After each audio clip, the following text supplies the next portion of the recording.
सोलापूर शहरातील जिल्हा परिषदेच्या मुख्य प्रवेशद्वारासमोर गेल्या 4 ते 5 दिवसांपासून ड्रेनेजचे पाणी चेंबरमधून बाहेर येत असल्यामुळे या पाण्याची दुर्गंधी परिसरात पसरल्याने येणाऱ्या जाणाऱ्या वाहनधारकांना तसेच जिल्हा परिषदेच्या आसपास असणाऱ्या व्यापाऱ्यांना दुकानदारांना त्या दुर्गंधीचा सामना करावा लागत आहे।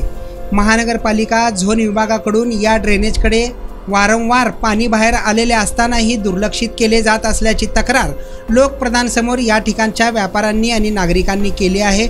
सदरील ड्रेनेजचे घाण पाणी हे SBI बँकेसमोरून पुढे सिद्धेश्वर शाळेसमोरपर्यंत जात असल्याने संपूर्ण परिसर दुर्गंधीयुक्त झाल्याचे पाहायला मिळाले।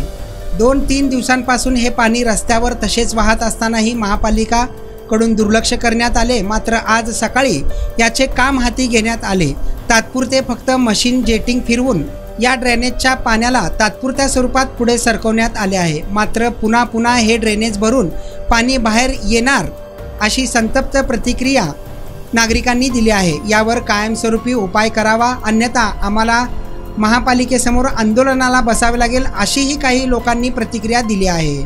इम्रान सगरी, लोकप्रधान न्यूज, सोलापूर।